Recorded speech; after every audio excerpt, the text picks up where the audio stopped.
Baseball in the Boroughs presented by Verizon. Verizon is going ultra, so you can too.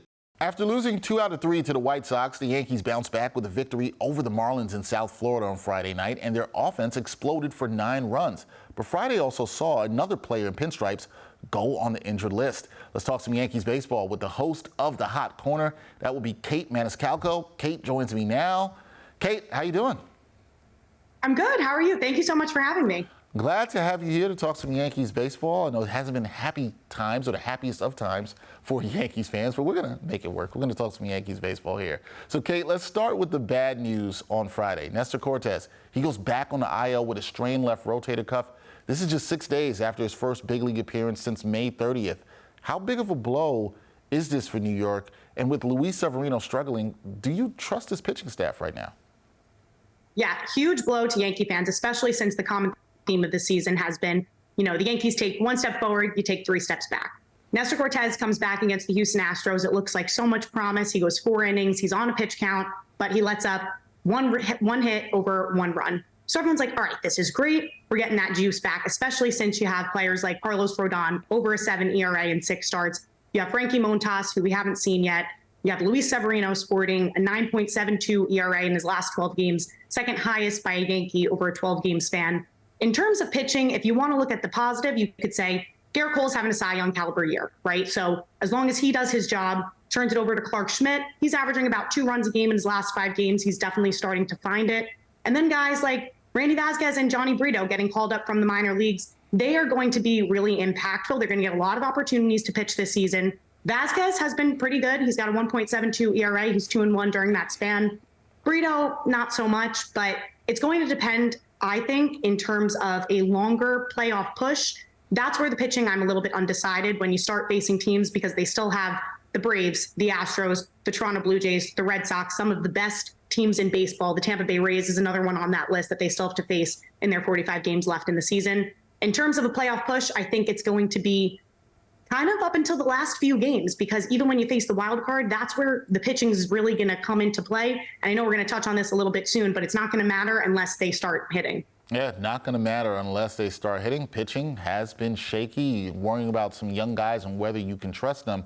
But, Kate, as we also know, the offense has not been consistent. Are you encouraged by what you saw from the lineup against the Marlins on Friday, where Aaron Judge and Anthony Volpe both homered, or do you need to see more from the Bronx Bombers here in terms of trusting their hitting?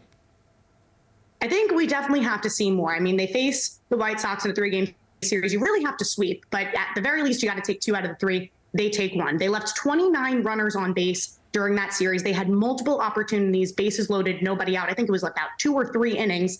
Can't get a sac fly in, can't go back to that situational hitting. If you want to look again at the positives, you could say Giancarlo Stanton's got 3 home runs in his last 10 games, and then Aaron Judge homered last night. The team's 17-1 when he hits a homer. Anthony Volpe hasn't been bad for the Yankees as a rookie, and he does seem to go on a little bit of hot streak. So you can hope that in maybe the next 15 games, this is where his hot streak continues. But we definitely have to see more. There's been a lot of base running mistakes on the bases where they're taken off, runner on second, nobody else on first. They take off for third on a grounder third. That can't happen. And especially in terms of situational hitting, when you're the second lowest batting average in all of Major League Baseball, the only team behind you is the Oakland A's. Any opportunity you get to score, bases loaded, nobody out, you got to go back to situational hitting, got to get a deep sac fly ball to get those runs in, especially to support the pitching staff. Players like Garrett Cole, where they're losing games 2-1, 1-0, and he's, again, having a Cy Young caliber year, and he's doing absolutely outstanding. There needs to be a sense of urgency, and it's something that we haven't seen from the Yankees offense this season. Yeah, we have not seen that from the Yankees offense this season. Word I've used, inconsistent, have not consistently been able to hit the ball and drive runners in. Now, the Yanks, you mentioned this, Kate, they're in the midst of a 9-game road trip where they need to string some wins together right now. What are you looking to see from the Bronx Bombers with 2 more games left against the Marlins in this series? Yeah, so they have Sandy Alcantara today. They said Johnny Brito is probably going to get the start. Not sure about it, but it's looking like Brito's going to get the start today. I think the pitchers go out there and then you hand it off to the bullpen. The bullpen is still the best bullpen in baseball right now. If Brito can eat up 4, 5, 6 innings, hand it off to the bullpen, you got Kahnle, Clay Holmes, Michael King. They can do some damage and kind of hold down the Marlins offense. In terms of hitting, I say punch early. John Flaherty made a great point on the Yankees broadcast yesterday. He said that Joe Torre said to the players that they want to keep talking about being a playoff team. Now go out there and show me. And I feel like Boone and the entire Yankee staff has said that it's right in front of us. It's right there as long as we just start to get consistent.